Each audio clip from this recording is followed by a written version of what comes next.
Part 5, Faith in the Subconscious. In the preceding section of this book we indicated to you the influence of faith or confident expectation upon those faculties of the mind, or those great fields or planes of mental activity, which are generally grouped under the classification of the subconscious. In that presentation, however, we considered only those subconscious mental activities which are concerned with the preservation or the restoration of physical well-being. Faith, however, influences and directs the subconscious mentality in many other ways than in that of faith a cure or faith a healing along the lines of mental therapeutics, as you will see as we proceed with this instruction. The subconscious, that great field or plane of mental activity, is the seat of far greater power, and the source of far deeper and broader streams of mental force, than the average person even begins to realize. In that field, or on that plane, are performed over 75% of man's mental activities. Our subconscious mentality has well been compared to the great mountain-like elevations of land under the surface of the ocean, abiding there in substantial form and serving as a support and base for that which appears above the surface,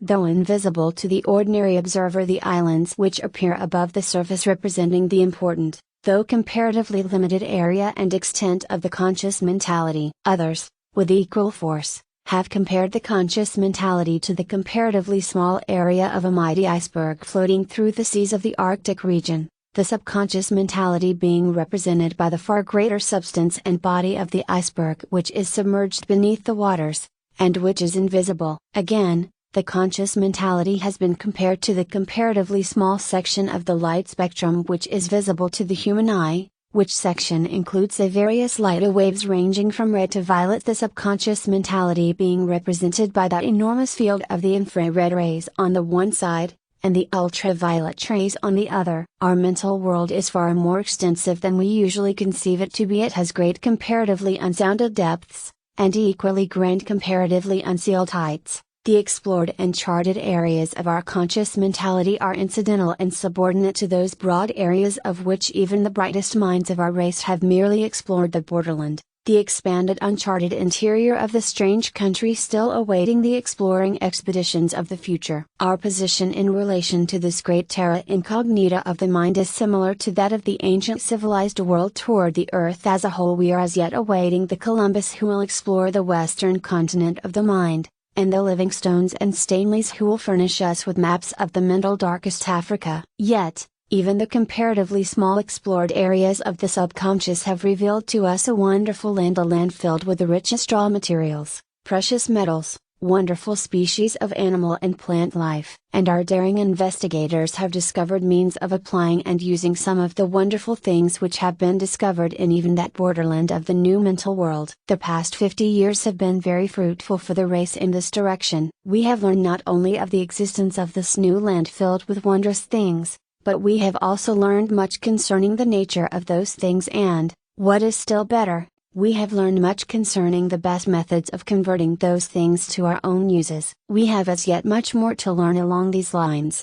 but what has been already learned has revolutionized our conceptions of the mind, and has opened up to our conscious use great mental powers, the very existence of which were formerly unsuspected. We shall not enter here into a detailed consideration of the fields and planes of the subconscious realm of the mind, nor into a full description of what has been found to abide in those regions. We have considered these matters and subjects fully in that volume of this series which is entitled Subconscious Power, to which book we refer you if you are desirous of studying in further detail these subconscious faculties of the mind and the most efficient methods of applying and using them. In the present volume we are concerned almost entirely with the consideration of faith power in its effect upon the mind as a whole, the conscious planes as well as the subconscious. But inasmuch as faith power performs such a large part of its activities on the planes or in the fields of the subconscious, we find it necessary to make constant reference to the latter in our consideration of faith power. While it is true that desire is the motivia power of all human action,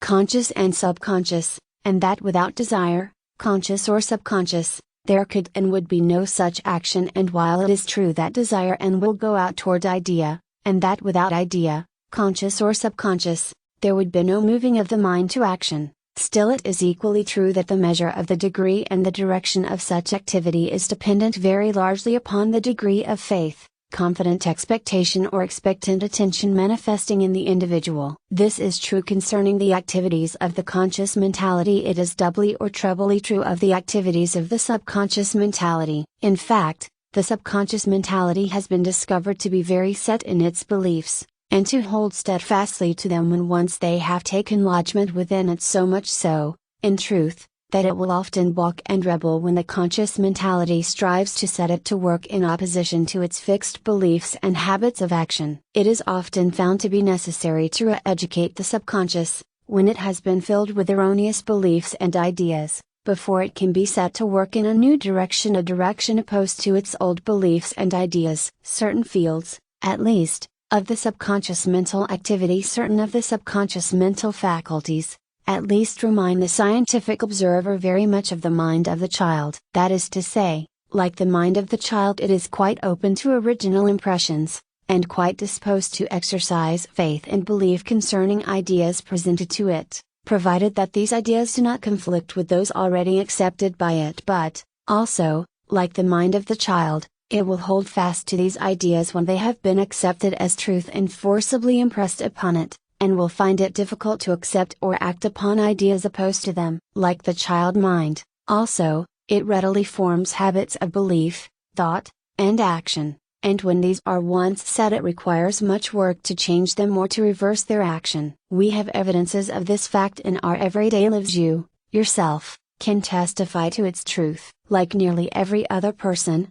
you have found yourself strongly influenced by silly, irrational, superstitious ideas, notions and habits of thought and action, long after you have thoroughly convinced yourself that such superstitions have no basis in fact or in truth. Your conscious mentality frees itself from the bonds of the superstition, but when you come to the test, you find within yourself, deep down in your mental and emotional being, a distinct, definite and positive tendency to act according to the old belief or notion. You feel the pull of the subconscious upon your will, and it often requires the greatest exercise of will power to overcome that subconscious influence. The subconscious mentality must be re-educated before it will cease to protest and pull against your conscious reasoning mind. You, in all probability, have still some pet superstitions, notions which your reason pronounces to be absolutely ridiculous in their untruth and lack of reality, which, when it comes to the pinch, cause you to feel quite uncomfortable if you attempt to act contrary to them. It has well been said that while we laugh at the pet superstitions of others,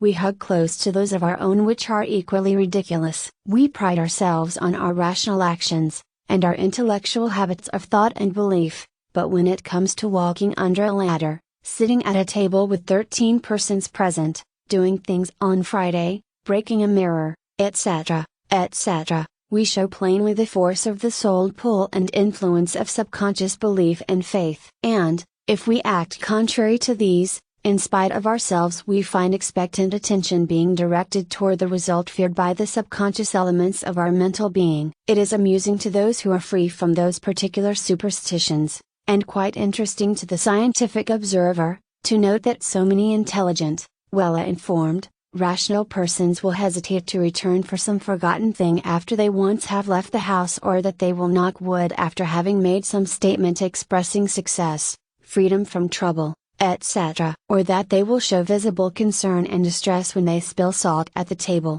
or break a mirror, or do something else which their subconscious mentality believes to be a hoodoo. As for sitting at a table of 13 guests, some of the very bravest and most intelligent will feel that it is all wrong, and will sigh with relief when an extra guest is pressed into service to break the evil spell. Yet, in each of these cases, the person will frankly acknowledge that he has no rational or intellectual belief in the evil omen. He knows that there is absolutely nothing to it, but he feels queer about it. Nevertheless, when he comes to the point of flying in the face of it, these persons are like the man who said that in the daytime he absolutely scorned the idea of ghosts, but that in the middle of the night he believed implicitly in them. These queer contradictions of human nature are accepted as matters of fact by most of us, though they are usually regarded as beyond rational explanation. However, when the action of the subconscious mentality is recognized, a new light is thrown upon the subject, and the perplexing mental duality is explained. The two sides of the mental shield are perceived and known to be just what they are. But these hidden beliefs of the subconscious,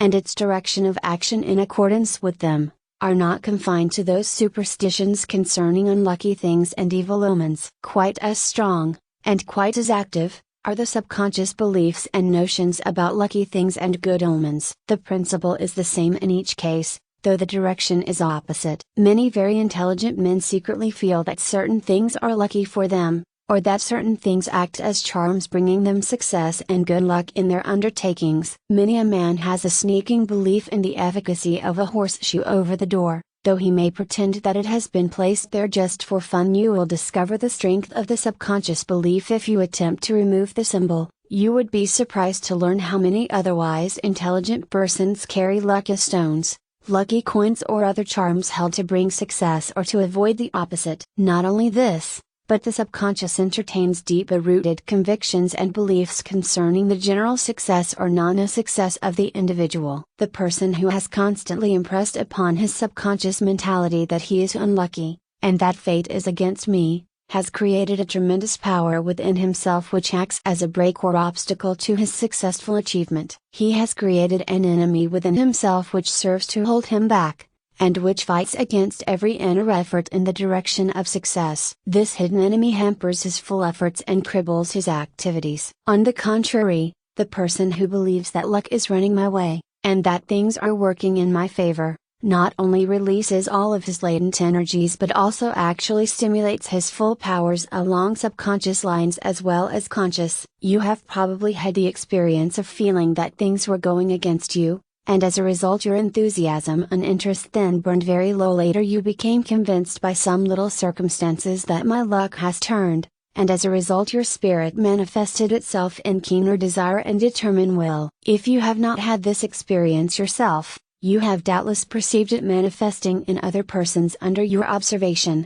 Many men have become so convinced of their propitious destiny that they have overcome obstacles which would have blocked the progress of one holding the opposite conviction. In fact, most of the men who have used their failures as stepping stones to subsequent success have felt within themselves the conviction that they would triumph in the end, and that the disappointments and temporary failures were but incidents of the game. Men have believed in their stars, or in the presence and power of something outside of themselves which was operating in the direction of their ultimate triumph. This has given to them an indomitable will and an unconquerable spirit. Had these same men allowed the conviction of the operation of adverse and antagonistic influences to take possession of their souls, they would have gone down in the struggle and would have stayed down. In either case, however, the real something which they have believed to be an outside thing or entity, has been nothing more nor less than the influence and power of their own subconscious, in one case pulling with them, and in the other pulling against them. The man with his subconscious filled with belief and faith in his non-success,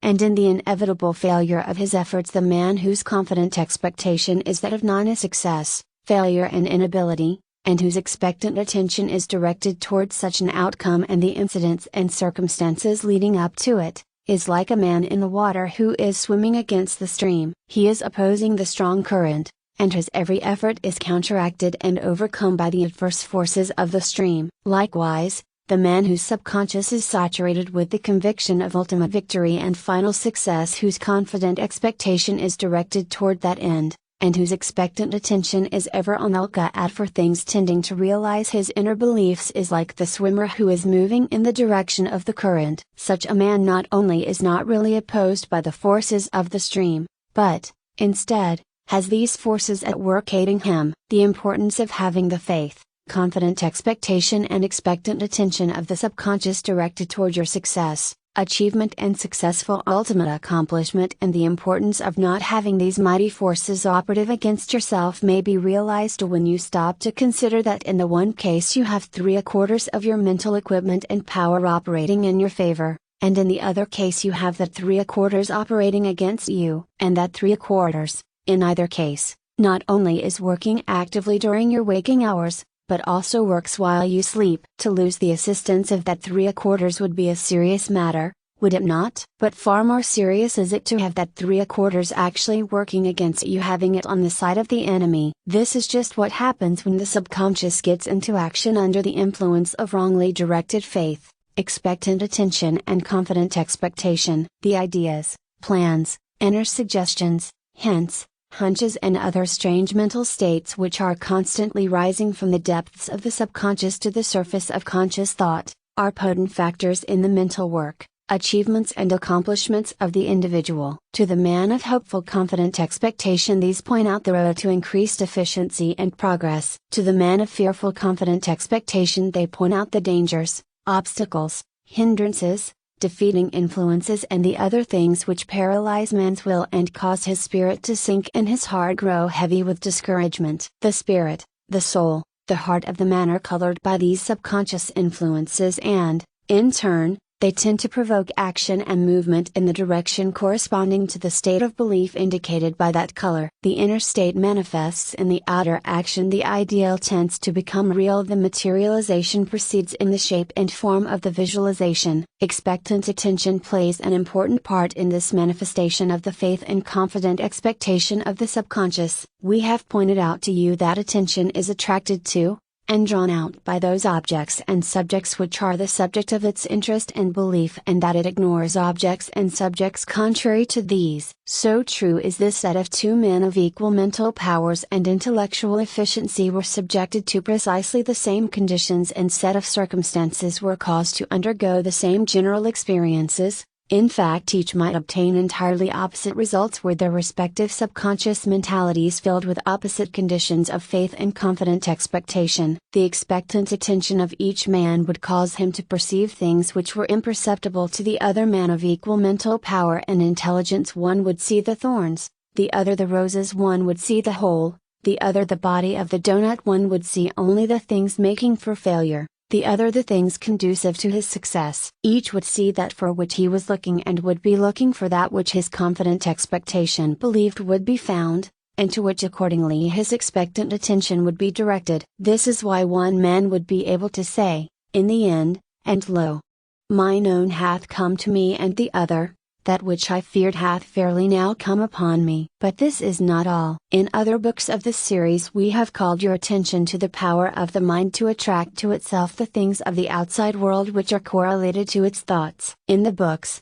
Personal Power, and Thought Power, respectively, we have gone into details concerning this subject which is merely referred to at this place. That such law of mental attraction exists is now admitted by many of the world's most careful thinkers. It is no longer held to be a vague and fanciful notion held by a few visionaries. Whatever may be the theory held to be underlying it, and there are many such, the presence and power of this law must be admitted by all unprejudiced persons. Its results and effects form evidence found at every turn, evidence which is valid and incontrovertible. This law of mental attraction, being mental in its essence and in its form of action, must operate on all planes of the mind and, indeed, has been discovered so to act. The mind has many planes of activity, and as we have said, at least 3/4 of its operations are performed below or above the plane of ordinary consciousness. The subconscious plays a most important part in the operations of this mental law of attraction. The forces under this law are largely set in motion and activity by impulses coming from the region of the subconscious. This being the case,